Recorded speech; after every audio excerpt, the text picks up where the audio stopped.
Bueno, somos el grupo de la actividad de presentación de petróleos de Historia del Desarrollo Empresarial. Estamos conformados por Juanita Roballo, Santiago Sanguíneo y quien les habla Camilo Rincón.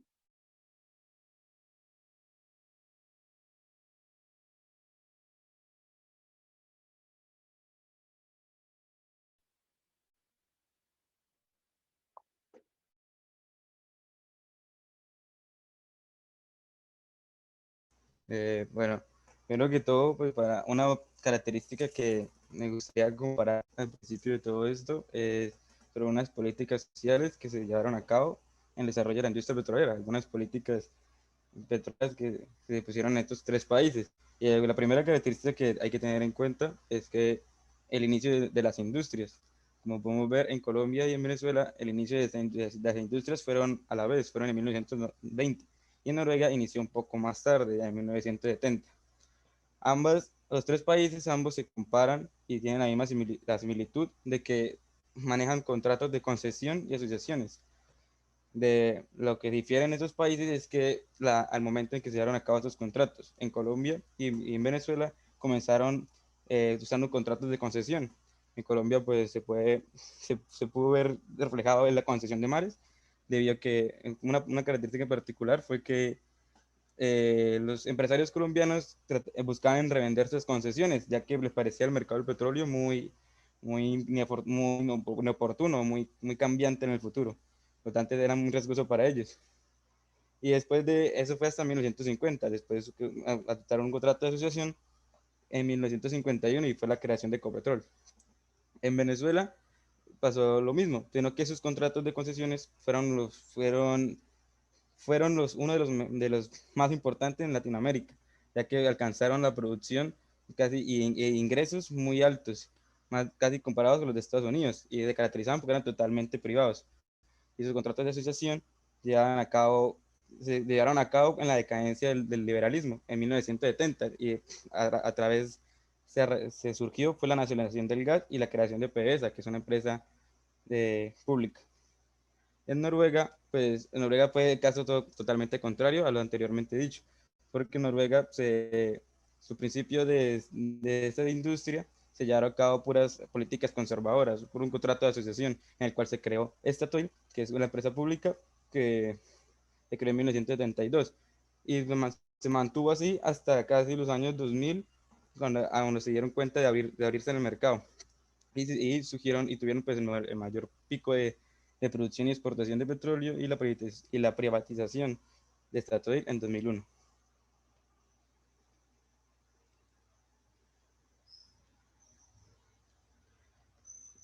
Y esas políticas sociales, comparándolas con el desarrollo del país, podemos ver que cada país se desarrolló muy diferente.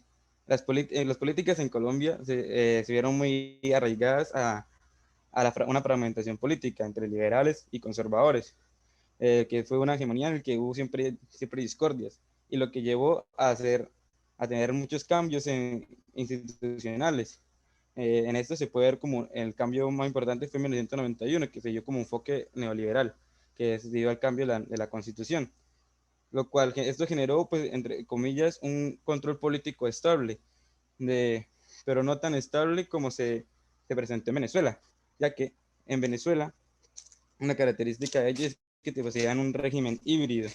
¿Qué quiere decir con un régimen híbrido? Es un sistema político en el que los mecanismos para determinar el acceso al Estado pues combinan prácticas democráticas y autocráticas. ¿Qué características tiene? Pues tiene unas características en las que el gobierno, pues el campo electoral es muy desigual. Y el gobierno siempre trata como de taparse sus propias corrupciones, por lo tanto así. Y este régimen pues se diferenció de los demás, de toda Latinoamérica aparte de estos dos países que tuvo una inclinación militarista y un régimen estatista, que esto quiere decir que Venezuela promovía más que todo la producción o las empresas públicas que las privadas. Y a raíz de esto se creó el chavismo, un dictamento dictatorial pues creado pues por Chávez, en el cual pues cogió todas las rentas del petróleo y se hizo solo para el régimen público. En cambio, en Noruega pasó todo lo contrario. En Noruega se destacaron mucho tener una estricta seguridad en sus medidas, en sus regulaciones. Por lo tanto, eso les permitía tener una buena sincronización. ¿A qué me refiero con una buena sincronización? Una sincronización con respecto al mercado. O sea, en el sentido de que siempre aumentaban su producción y la disminuían en los momentos necesarios en el que el petróleo subía de precio o bajaba de precio. Eran muy organizados, debido a que siempre trataban como de, en sus políticas, enfocarla a, a desarrollar más la tecnología. Y algo muy importante es su cultura política, que es lo que más difiere entre el resto de los países, debido a que su cultura política es muy diferente a los demás, porque siempre buscaban como orientar, o sea, las personas que vivían en Noruega siempre se orientaban a informarse sobre las políticas y sobre lo que de verdad pasaba en el país. No comían, como por decirlo así, de cuentos o de expectativas o de rumores que se surgían en los periódicos. Ellos siempre trataban de estar informados y, y trataban de aportar al país. Y no eran como políticas que surgieran mucho desacuerdo entre ellas.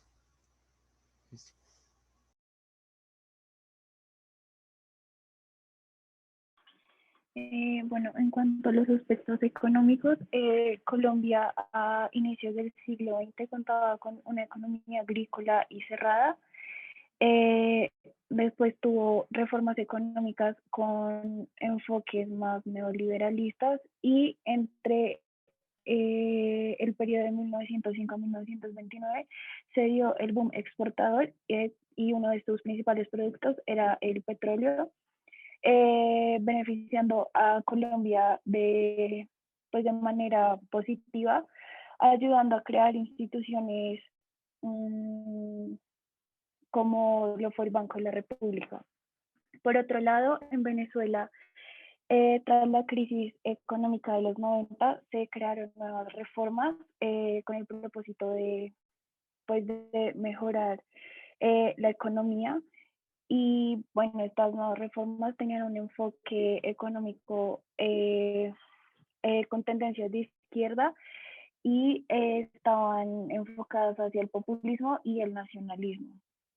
Por último, Noruega tuvo distintas fases económicas que, que ayudaron al desarrollo de la industria del petróleo. En primer lugar, contaban con una fase proteccionista, esta con el propósito de fortalecer la industria nacional. Eh, y ya para la época de los 90, esta economía, al igual que que bueno, en los 90 la economía se transformó hacia una economía institucionalista y finalmente en 2001 una de las mayores empresas de Noruega, que era Statoil, fue parcialmente privatizada.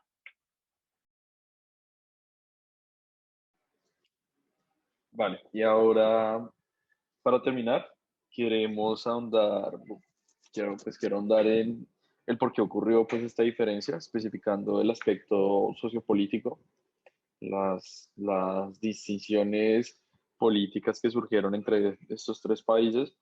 Si bien en un principio se podría afirmar que se debe en parte a la maldición de los recursos que pues a su vez se origina en la lotería de bienes que estos países obtuvieron, al ser países muy ricos efectivamente en petróleo. Eh, es sencillo pues poder argumentar que podría deberse a esta propia maldición de recursos, pero, pero si se mira más de cerca, pues es evidente que países, pues el país como Noruega, que por más bienes que tiene, por más lotería de recursos que obtuvo, fue capaz de gestionar eficazmente dichos recursos y obtener el mayor beneficio de él sin afectar pues, la sociedad, como sí sucedió, por ejemplo, en Venezuela y hasta cierto punto en Colombia. Por ende, profundizando en el análisis, lo que podemos observar es que el origen, más que de los propios recursos, se basa en la propia gestión de los mismos y por ende de las instituciones de cada país. Lo que observamos es que en Colombia y en Venezuela se presentan unas problemáticas sociales e internas dentro de la política y la gestión eh, pues de estos recursos dentro de los gobiernos. eh, efectivamente, evidentemente en un caso extremo en Venezuela, donde pues existe a día de hoy todavía un régimen, pero en el caso de Noruega, con unas políticas públicas eficientes y una estricta política anticorrupción y unas instituciones sólidas y eficaces, eh, y además educadas, pues nos presentan, son el origen de esta gran diferencia entre los tres países, pese a que los tres obtuvieron su lotería de bienes.